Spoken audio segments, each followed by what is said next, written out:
Dr. Kuldeep mentioned, I have to speak upon this subject of recent findings in vaginal microbioma and its clinical implications. Yesterday, there was a similar talk on vaginal discharge by Dr. Hara Patnaik, and I think, like Dr. Kuldeep said, we have to now start thinking about vaginal, about infections, especially with corona staring at our faces. Infections have really come back with a bang. We had thought that we are only going to be dealing with chronic diseases, but nevertheless, here it is. And this talk today is going to have the following structure. We are going to talk about the constituents of the vaginal microbiome, the physiological changes that affect it, the new insights into the vaginal microbiome with implications in practice, especially in ART, and in pregnancy, which comes from the ART procedures, and of course, what are the future directions. So just a recap, and we have always been calling it the vaginal flora, and that was basically because these microorganisms were put inside the plant kingdom. But however, they have now been removed and given a separate kingdom of their own. So the term flora has been replaced by microbiota. And this happened when the human genome project came into force. We are now talking of microbiota. So what is the vaginal microbiome? It is actually a second human genome, and recent data has revealed that it constitutes 9% of the entire human genome, whereas the gastrointestinal microbiome constitutes 29%. So relatively, it is much less. However, it has a huge role to play. And of course, now with the more understanding of this particular area, we now understand that it can actually, an imbalance can lead to vulvovaginitis, candidiasis, bacterial vaginitis, and aerobic vaginitis, and others as well. So basically, it does need to be given attention. So look at the physiology. If we look at the physiology and the insights into it, we understand that it keeps on changing as the person grows. When it is an infant, it is predominantly lactobacilli with other bacteria also over there, and the pH is acidic. When the girl reaches pre-puberty, it starts to become neutral pH, and the organisms which are more predominant are Uroplasma and Gardnerella, whereas other organisms are also living there. However, when the patient or the person reaches puberty and is in the reproductive age group, again, it is acidic medium with lactobacilli, which are predominant. However, the other organisms are present as well. And later on, in the post-reproductive years, it becomes neutral pH because of the presence of Uroplasma, Gardnerella, Candida, etc. And you can see over here that Lactobacillus is now nearly disappeared. So therefore, the microbiome undergoes lots of changes. And interestingly, before I go on to the next one, in infant, when the baby is born, the microbiome is actually influenced also by the route of delivery. If it is a vaginal route, the microbiome is different, and when it is a cesarean, the microbiome is different. So this is another area where we need to consider, because the vaginal delivery is actually giving a lot of protection to the baby, and the microbiome is more natural in that case. Of course, the microbiome is completely under the effect of the hormones which are being produced by the body, and estrogens support the proliferation of the vaginal epithelium, and progesterone supports the cytolysis of the epithelial cells, and there is release of glycogen. So the lactobacilli and all, they metabolize the glycogen to glucose and finally to lactic acid, as we all know, which causes this acidic pH. And in healthy individuals, you will be very interested to know that the lactobacillus species actually dominate, and there is a colony size of about 107 to 108 colonies per unit gram of the vaginal fluid. So it's a huge amount of lactobacilli which are present in normal people. What are the features or factors which influence this microbiome? One, of course, is the age, like we saw just now. Then, of course, pregnancy, sexual activity, the diet of the person, smoking, exogenous hormones as we give in contraception. And as always, genetics always is there, and it is in the form of polymorphism, which may be changing or disrupting this entire system. There have been advances in the diagnosis, and earlier we were actually using only culture media to find it, and therefore the growth was just about 1%. But however, with the changing patterns of diagnosis, and now with the 16S RNA gene sequences and the PCR, etc., we are now being able to look at the profiles of the vaginal microbiome much more closely, and it has now become a standard practice and has led to many advances in reproductive medicine. Now, let us take a closer look at what are the recent advances.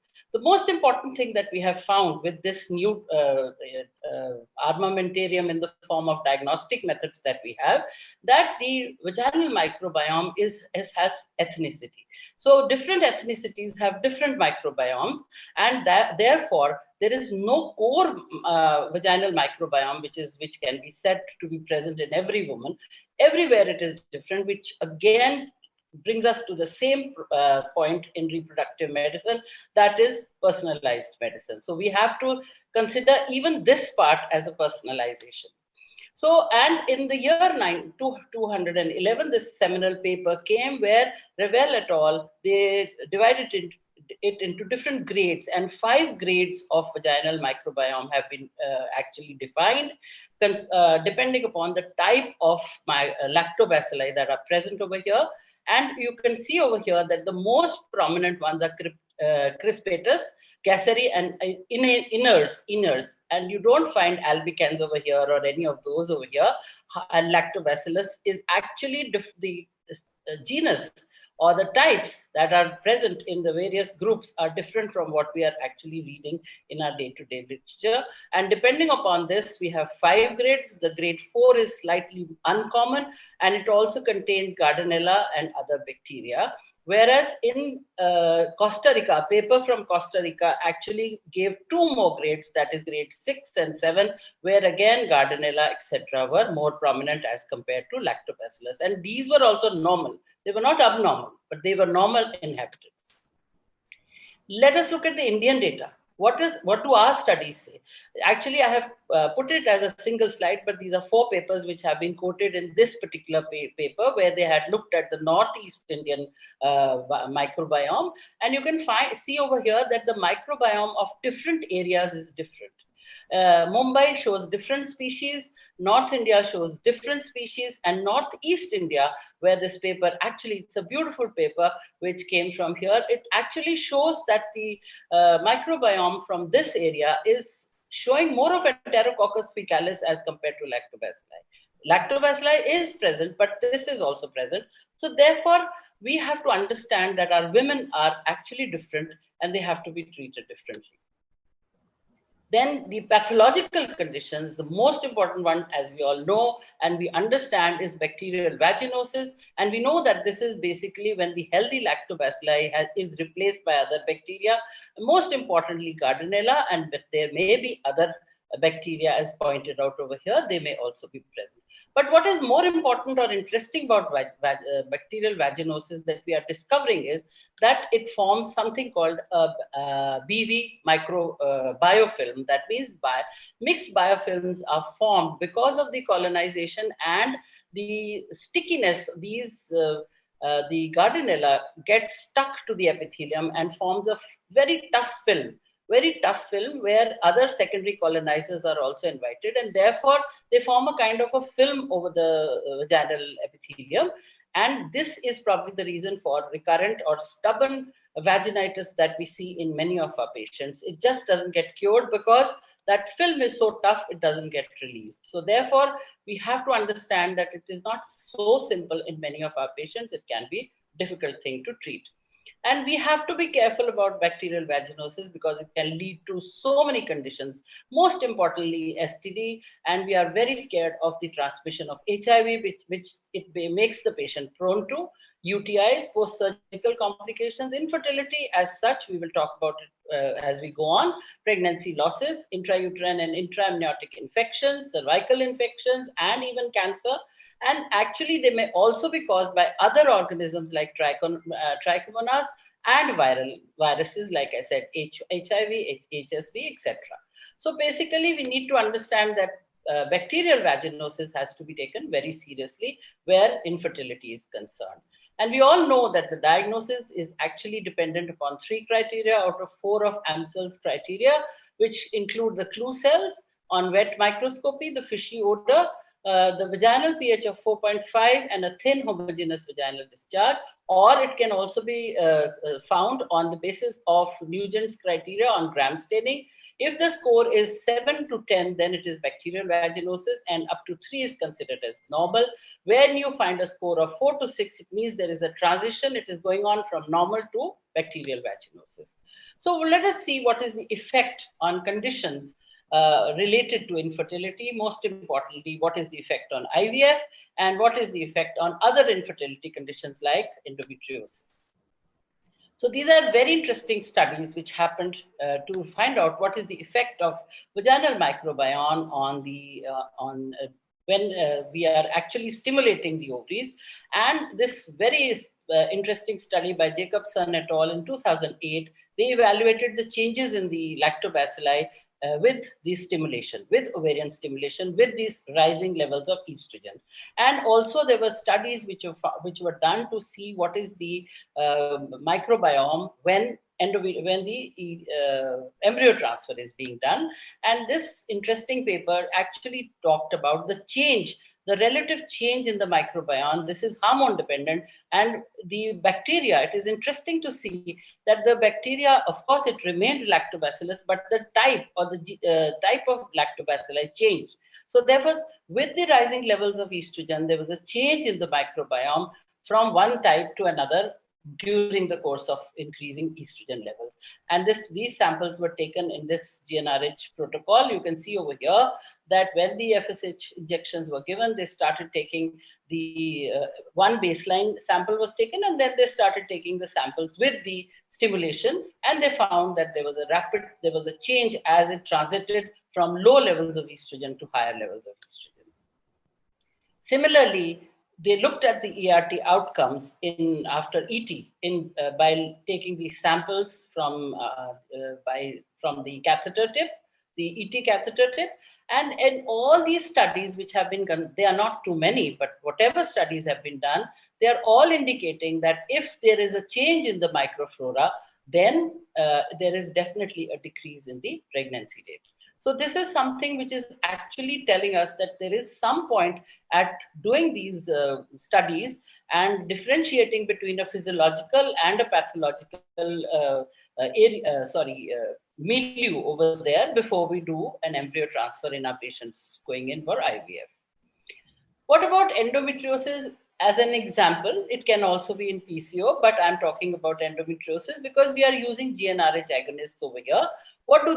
The GnRH agonists are actually increasing the pH, vaginal pH, because basically it is becoming now atrophic. So therefore the lactobacilli are changed, and hence the vaginal pH becomes 4.5 and more after 4 to 6 months of GnRH treatment. There is a significant difference between the norm within the bacteria or the microbiome, and there is a shift therefore.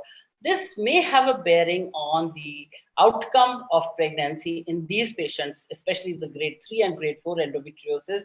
In some of the patients where you really do not know why they're actually going on to repeated IVF failures or recurrent pregnancy, implantation failure or recurrent pregnancy loss, because basically it may be because the internal milieu, whether it is the vaginal or the uterine, actually it is not normal. And that may actually be the reason why repeatedly in endometriosis you find that the patient is conceiving but unable to carry on.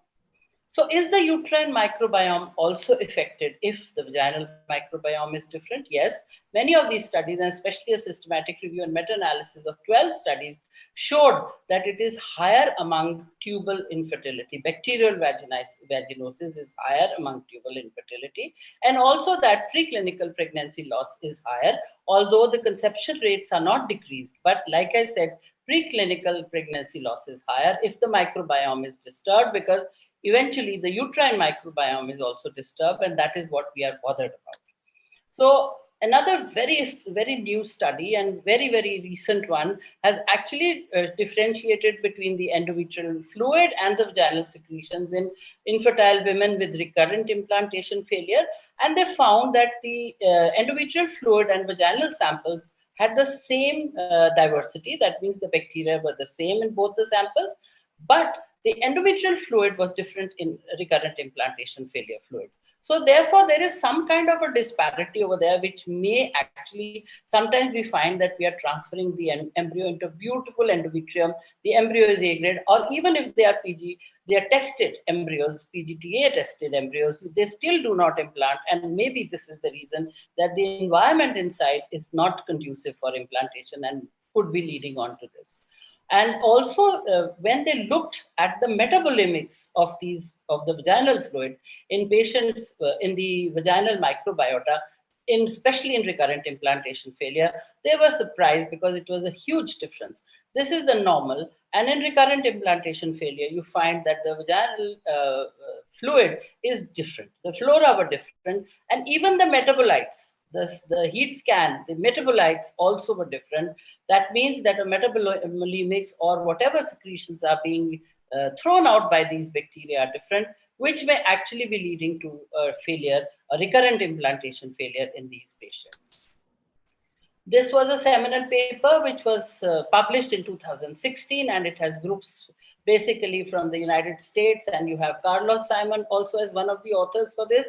And they have actually seen that if you divide and you find that the lactobacillus species are more than 90% in the endometrial fluid, then it is a good endometrium which is going to be receptive. However, if the lactobacillus species is less, then it is not going to be conducive to an implantation, which means that there is dysbiosis and the endometrial receptivity is disturbed. This is now actually taken as one of the indicators for a non-receptive endometrium, and more studies of this are actually being done.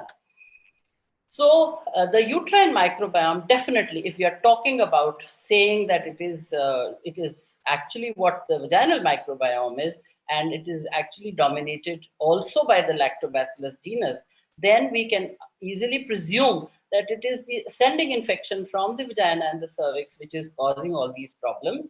And actually, because most of the intrauterine infections, we are more familiar with the problems that bacterial vaginosis causes during pregnancy rather than early reproduction, as we have just discussed. However, having said that, if we look at the studies which have come out on bacterial vaginosis in pregnancy, we find that it is terrible, in the sense that, look at this study again from India, the same study, which is actually pointing out to the changes in the non-pregnant and pregnant microbiome. You can see over here, there is a distinct difference in the microbiome.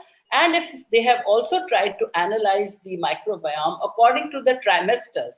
And clearly this slide shows you that the microbiome in the second trimester contains the maximum number of bacteria which may be harmful. So therefore, this actually makes us understand why you have premature rupture of membranes more commonly starting from the second trimester. So basically, it is actually a disturbance in the microbiome which may be carried on to the uterus as well, like I was telling you just now, which is actually leading to all these problems during pregnancy. And then this diversity was studied in a very recent paper in 2016 from Japan, which shows a great diversity. This is not a painting, but this is just the diversity of the bacteria, which you can see leading to premature rupture of membranes. They found that only 13 out of the 70 samples that they studied had lactobacillus, whereas 29 out of the 36, 81% had either mycoplasma and uroplasma, and this led to significantly lower gestation age at delivery and also low birth weight infants. So therefore, it is actually a disparity or a change in the microbiome which is leading to all these problems even during pregnancy. So with this, what is the new treatment, or what is it that we can really do? We all know that this is the standard treatment: clindamycin and metronidazole, doxycycline also, and of course the quinolones. So we are giving some antibiotic with metronidazole, which is the standard care, and of course adding probiotics to it. Gardnerella may not always be the offending organism, but there may be others which may also be causing it. And it is the BV biofilms which we need to be very aware of. And these are the reasons for these recurrent intractable infection. We have to take care of this. And even our new studies from the ART field are showing that there is a clear benefit if we look at these, if we look at the microbiome and do something about it before we take our patients up for IVF. However, if we look at the bacteria which we are finding in our patients, the profile is actually this crispatus, the jesni, and these are the innards. These are some of the bacteria you can see over here. These are more prevalent even in pregnant women, and even in the non-pregnant women, innards is supposed to be one of the most important organism. But having said that, the commercial preparations that we have available do not contain these. So what we are actually giving to our patients is Acidophilus, Casei, Plantarum, Lactis, and Jensenii, which may be present in some of the microbiomes, but essentially these are the ones that we are giving, and they are not the ones which are supposed to be causing so much of bacterial vaginosis. Therefore, all patients may not get cured by giving these commercial preparations. However, more research is on for preparing or getting more strains into our medication, whereby we may be finding a better change in the vaginal microbiome. A very interesting treatment has also been proposed, just as you have the fecal transplant in diabetes. Vaginal microbiome transplantation has also been tried and published in 2019. This is a very small study of 5 patients only, where the transplants from 3 BV negative donors with lactobacillus crispatus dominated vaginal microbiome was transferred into 5 recipients with intractable vaginal bacterial vaginosis. And what they found was, in a follow-up of 5 to 21 months, they found that 4 out of these 5 recipients had an absolutely complete cure with absence of symptom and an AMSEL score of 0 and the presence of lactobacillus dominated microbiome. Only 3 of the 4 required multiple rounds. So this one is basically a new entry into the treatment of treating this kind of a infection. And I think I do not know how helpful or how good it is going to be, but it seems to be very exciting. However, to conclude now, what I can say is that the vaginal microbiome is second only to the human genome. The well-being of the entire reproductive tract depends upon the normal vaginal microbiome, and insights into this have actually revealed that there is an individuality of every woman, and therefore we need to treat every woman differently. New treatment strategies are, as I showed you, are there around the anvil, and therefore we may be able to get personalized treatment in the coming years. So the future, therefore, lies in studying the vaginal microbiome in different subsets of women and individualizing the treatments for better outcome by studying the organisms as they appear in the vagina. Thank you very much for your attention, and thank you once again for having me here.